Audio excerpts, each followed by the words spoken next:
What's up, y'all? It's your girl Nick Robinson with the Y'all Effect with another edition of Dakota Celebrity. We're going to talk about Real Housewives of Atlanta today with the whole Porsha and drewsidora. Okay, so basically, Porsha feels like, hey, you low down and dirty because, you took advantage of my friendship with you, basically. She is saying that, people was dragging Drew a few seasons ago about her hair and stuff like that. So, Porsha was like, I have a hair company, Go Naked Hair. My hair is always beautiful. Let me hook her up, let her be like a spokesperson, whatever. You know, she gave her friendship on top of that. And then she feels that Drew was going behind her back trying to do something, sneaky with Dennis, um, by trying to film with him on her show. Um, I can see where Porsha coming from because it's like being in the studio is one thing, and then that's even questionable to me because I'm seeing him like, so of all the people in the music industry in Atlanta, okay, because remember this is Atlanta that we talking about. Atlanta is pretty much like the Black Hollywood at this point. It has been for a while.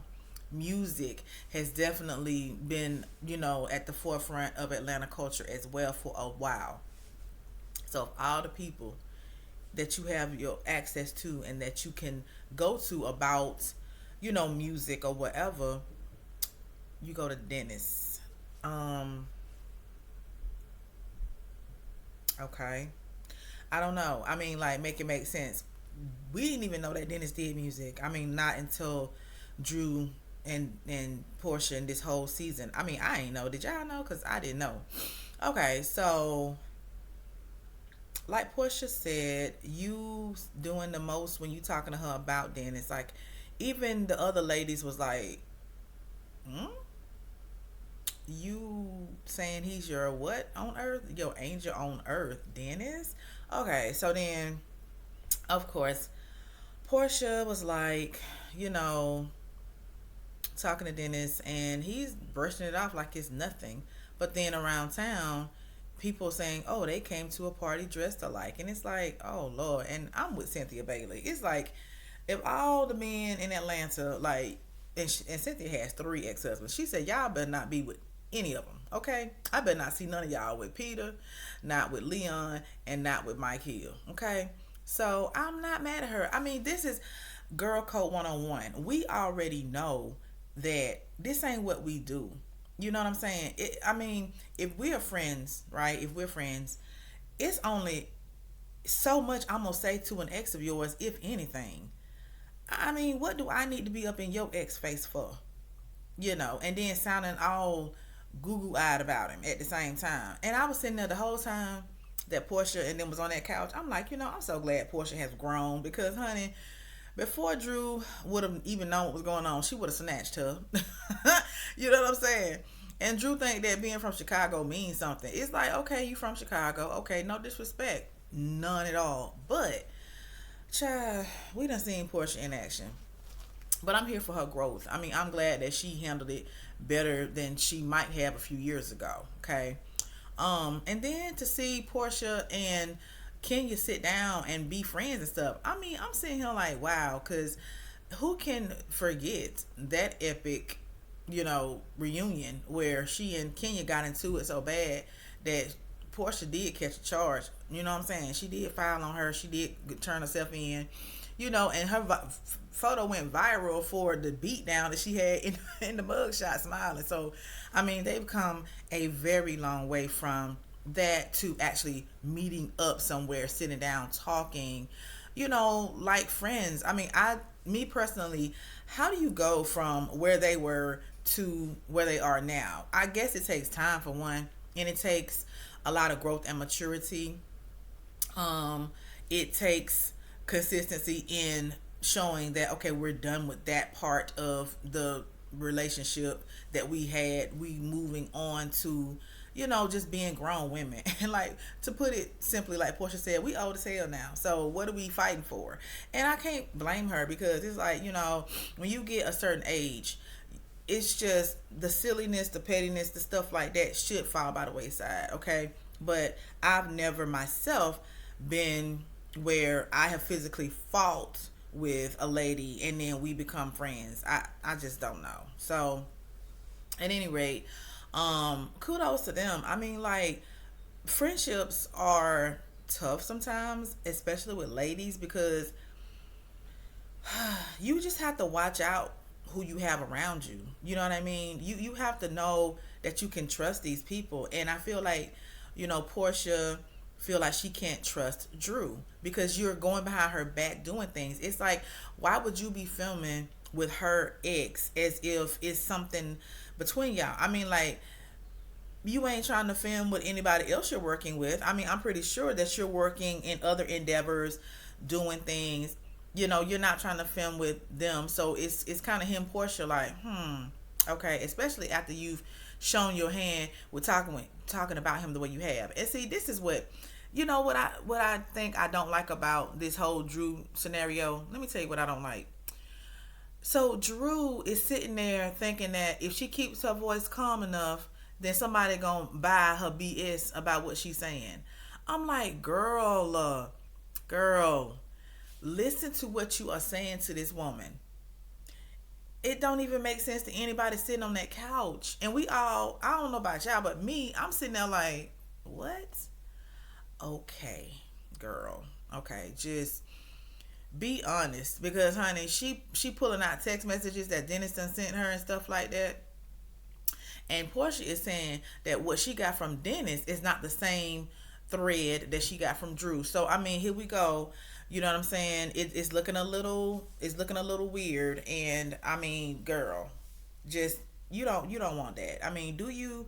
I wouldn't. You know what I'm saying? I would not want it to that level with somebody who have helped me out. I mean, Drew did not say that Porsha didn't help her. Drew did not say that Porsha wasn't a friend to her.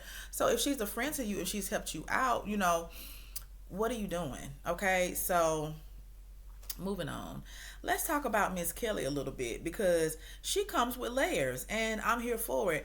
I hate that she's going through a divorce. Divorce is like a death.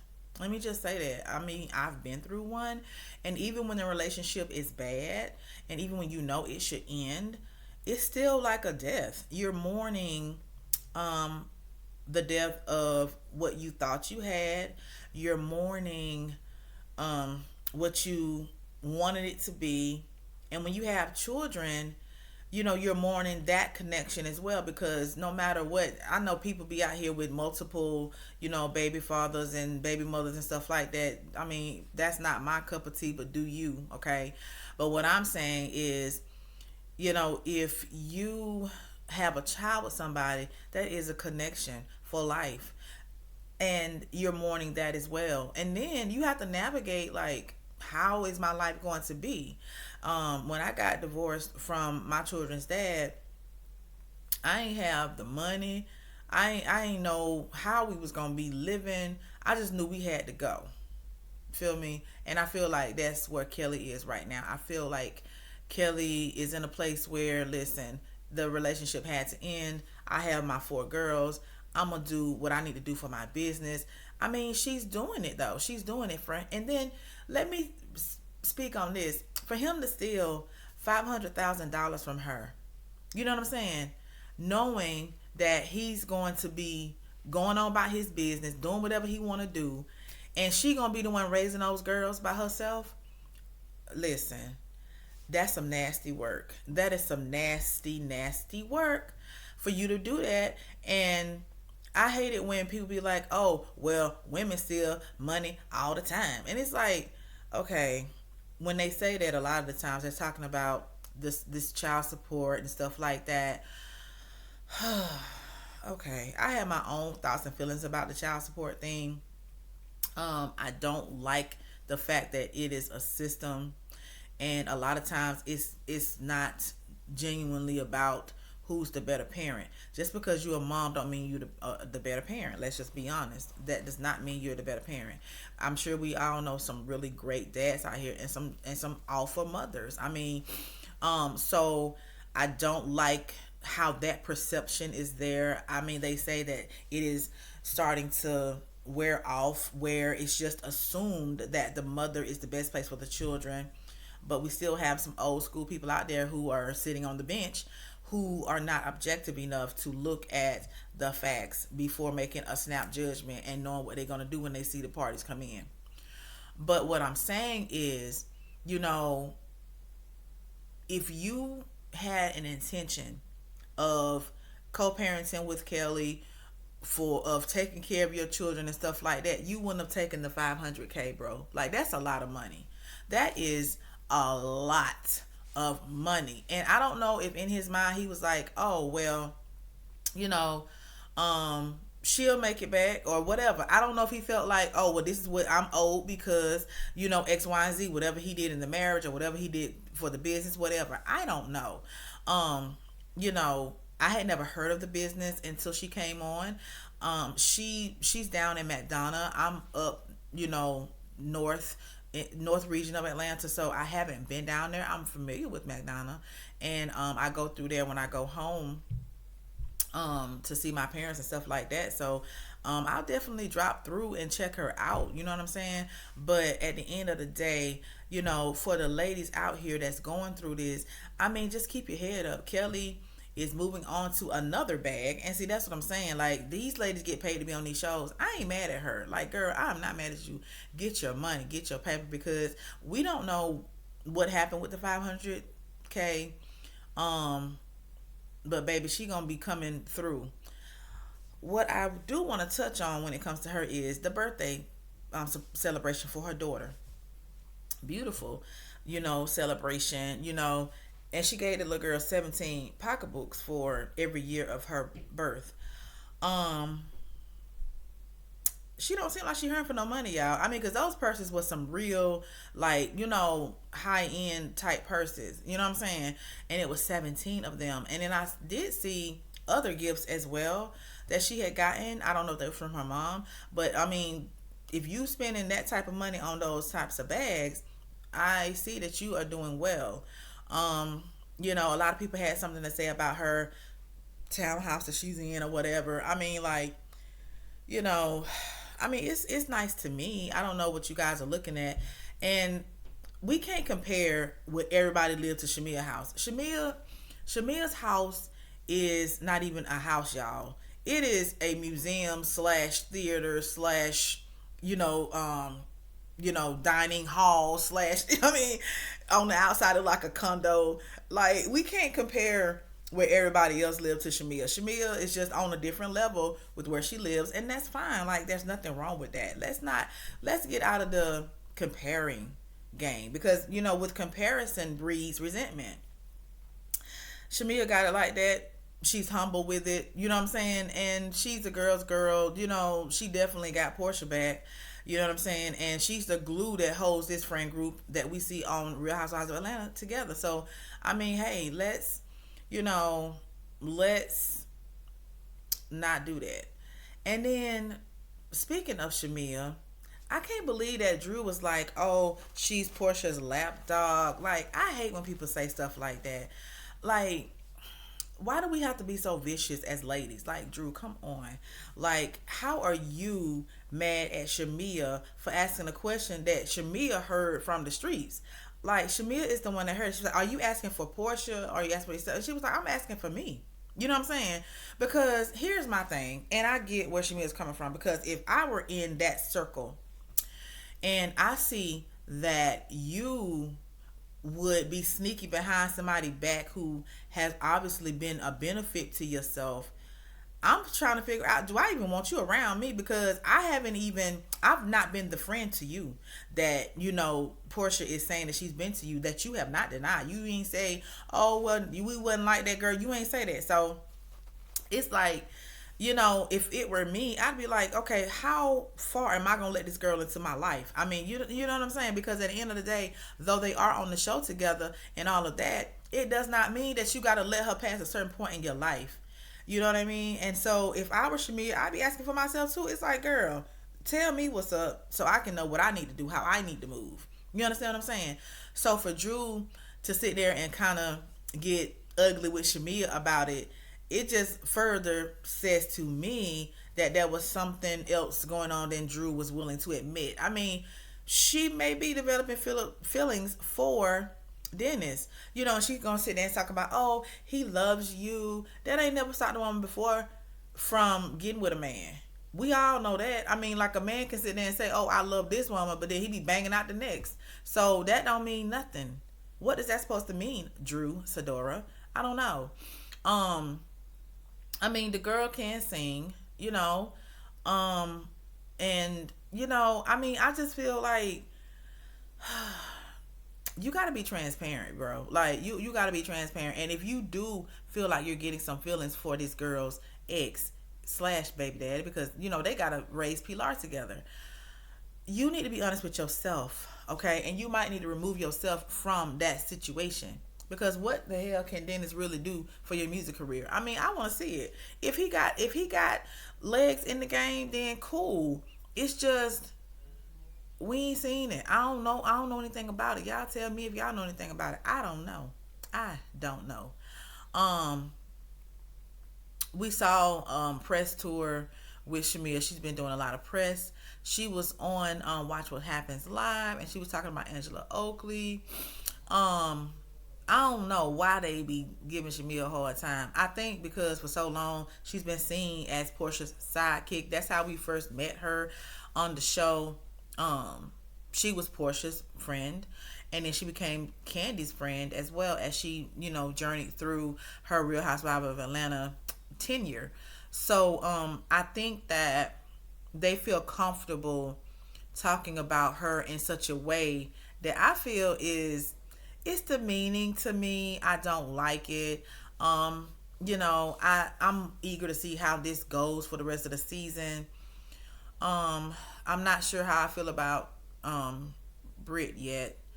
I'm just not sure. I don't know. Her and her husband seemed like he irritated to me. Does he seem irritated to y'all? I don't know. He just seemed like he a little whatever about being on the show, about filming, and that's his right. I mean, he doesn't have to like to film. A lot of guys don't like the spotlight like that. You know, it's something that they're doing for their wife. They'll film because, you know, she's on the show and they want to support her. But I don't know. We'll see how it goes. We'll see. At the end of the day, I do like the fact that all these ladies are bosses. Period. They all got their own businesses. You know, one of them is in insurance. I think it's Britt, who's in insurance. You know, she has her own insurance company. Like whatever. Insurance is a big game. I mean, like, you know, you're always going to need people to have insurance for whatever various reasons. So I mean, I'm here for that. I love the entrepreneurship of the ladies. It just drives me to continue with my path of entrepreneurship. And that's what I like to see. Like, we are seeing a different level of living. We're seeing, you know, what's achievable out here. But the whole dynamic with the ladies, it's going to be tough. I feel it's going to be something else. And then I also want to see how Phaedra Parks come in and do. I mean, because in my opinion, she really didn't add much to Married to Medicine. I feel like she was just biding her time, trying to get back in good with Bravo so she can get back to Real Housewives of Atlanta. I mean, I don't say I blame her for trying to get on some show somewhere so that they can bring her back to where she started. I mean, because that's her home, basically. That's where she's comfortable. You know, and when they first said that she was coming to Married to Medicine, I was just like, I don't know why, but okay. And then when she got there, I really didn't, you know, see what she added. The most that was added from her was when somebody else, Dr. Heavenly, invited her ex-husband on the couples trip. I mean, like, and that's the most. And when we saw that, she was like, I'm out, bye. Can't say I blame her. Although what I can say is, if she really didn't want that, she should have told Heavenly, like, now Heavenly, come on. I mean, like, we cool, but I don't want to be on no vacation with the man. Okay, we don't even spend time with our children together, as you can see. So no, she should have just been honest. I don't think it would have made her look weak or bitter or anything like that to tell Heavenly, girl, don't do that, because I really feel like, you know, I hope, this is what I hope that, you know, Dr. Heavenly did not invite Apollo and then tell Phaedra. I think that's how they showed it, but I don't think that's how it aired. But at any rate, I want to see what Phaedra does bring to Real Housewives of Atlanta. I mean, like, honestly, she was fun, before she got dismissed, and before she put that, heinous lie out about Candy and Todd. Her and Porsha were fun girls. I mean, like, they were, giving us a lot of energy and spunk. So I'm hoping that we can see that again from Miss Phaedra, because she's been a little just reserved and kind of like, whatever. But anyway, I'm gonna go ahead on and get out of here. That's my take on episode 2, season 16, Sweet 16 of Atlanta Real Housewives. Y'all let me know what y'all think. Like, comment, subscribe, share all the good things. I'll see y'all in the next one. Bye.